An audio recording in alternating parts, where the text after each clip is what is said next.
Alright, welcome back to Crane Train Chop Shop.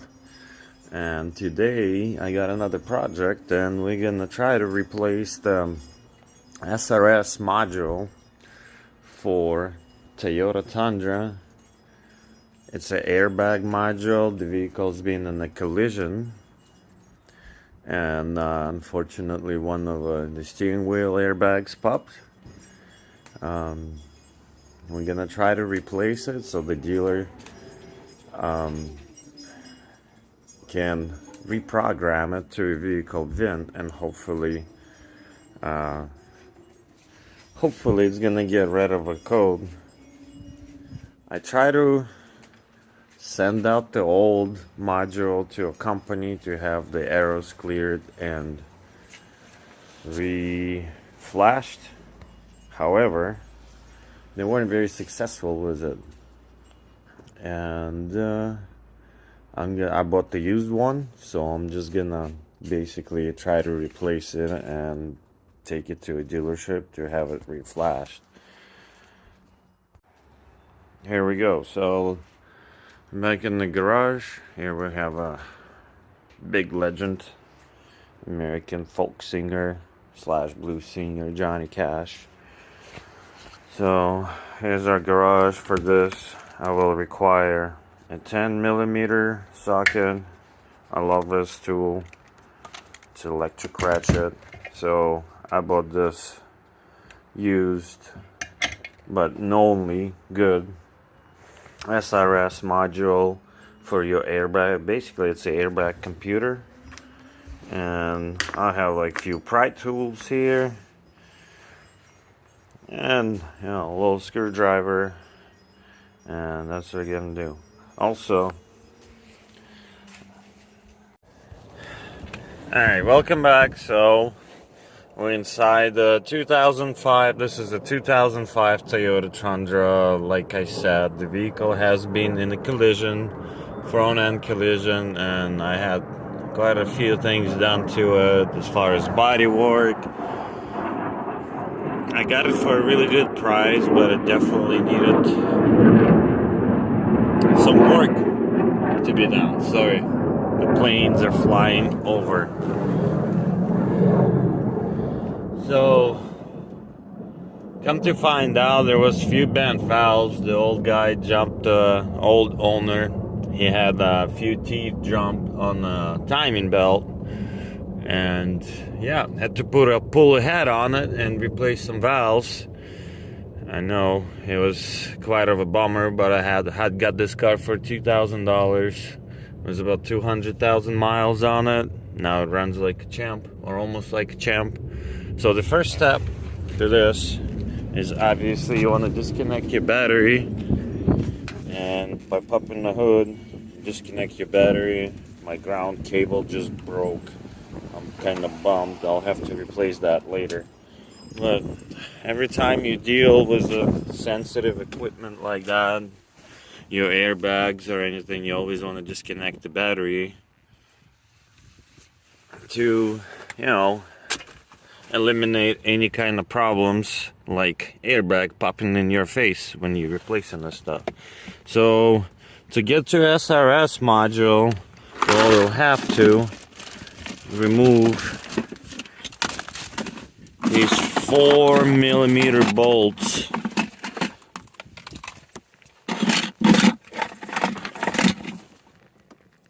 There's 4 of them, but there's only 2. Well, one is missing. I already messed with it once and forgot to put it back. So it would be 1, 2, and we're gonna pop this cover off, the tray cover. Basically, you just pop it off. It pops off. Has a few clips in there, and you set it aside. And that's the other 2 10mm bolts right here and right there that you will have to remove. Also, you'll have to remove these 2 10mm bolts to get access to your SRS computer slash module. Might want to disconnect this pin right here. I don't know if you can see it. It's kind of hiding right there underneath, so you will have to disconnect that, and it's pretty much just easy clip on. You push on the little tabs on it, it will come apart. But first we're gonna remove this storage console and we'll go from there. There we go, we're back. So I have removed the 4 10mm bolts. Now this plug is actually being pretty exposed, so if you can see, you can just press on the tab here. Let me situate the phone a little bit better. Press on the tabs and the plug comes apart. And you can pretty much lift up on this cover and move the whole assembly back. Just like that. So the next step will be removing those 2 10mm bolts, and you have your little, well, you're supposed to have them. I already messed with it a few times, so you're gonna have 2 caps on each side. It's like a little clips. You have to take those off, and you should be able to take this whole console off. Here we are, we just removed those 10mm bolts, and now you can just pry open this panel. I'm not going to disconnect it, I'm just going to set it aside. So the next step will be removing these 2 clips right here, 2 plastic clips, and removing the AC air duct connection right there. Here we go. We removed the 2 clips that was holding this air duct, AC air duct in place, and at this point you just pretty much pry on it and it comes off, and it's gonna expose for you our SRS control module. And to disconnect it, you're just gonna click on this tab right here, the white tab, and pull the lever back, and the whole harness should come apart. So it might work or might not. Goddamn planes.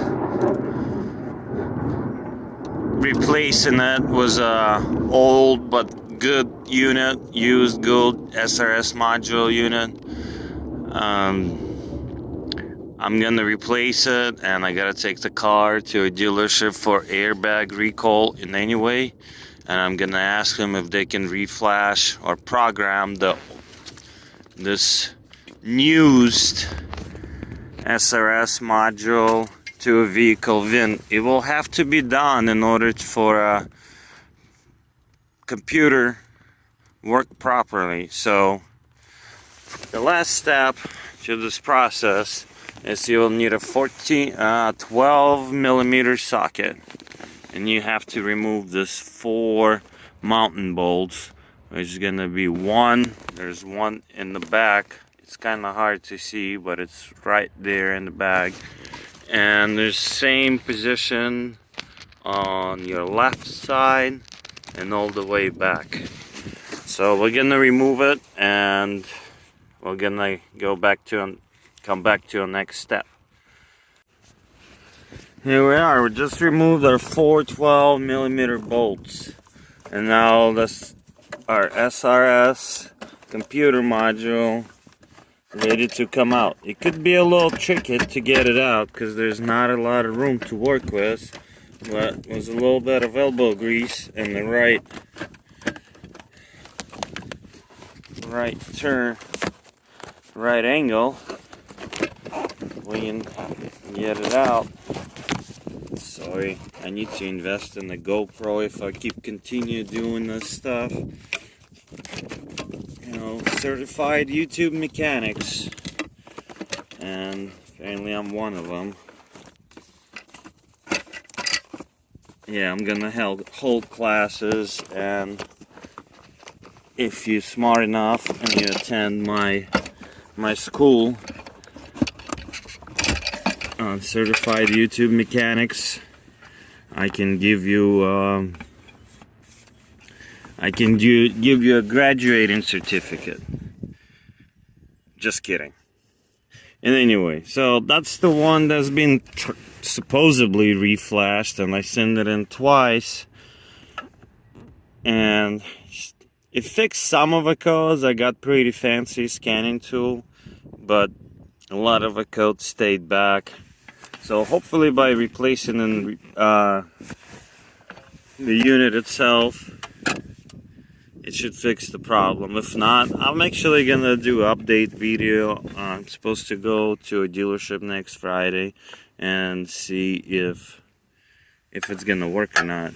Hopefully they're not gonna give me too much grief, because you're not supposed to drive your car with disabled airbags. Anyway, a little trick putting it back in. You might want to put these 2 back bolts already in before you put the new unit in. I did replace, and also I guess there's no also. Just try to put the bolts back in and shove it back in there. Might make your life a little easier. Okay, welcome back. We have our 4 bolts installed. Also, that 1 bolt, that 12 millimeter bolt all the way in the back. It's hard to see, but you get the point. You get my point. Could be a pain in the ass. So a little trick I learned before. You can grab a piece of paper or something, and basically, here, I got a piece of my glove right now. Basically, what you're gonna do is just gonna place it over your socket, just like that, and you shove your bolt on top of it, via creating a little more tighter fit for your bolt, and it's gonna stay in there, and you will be able to maneuver it without losing your bolt. So just a little trick. And anyway, we have our unit back in. At this point, you pretty much will have to reverse your steps. So you're gonna plug in your harness.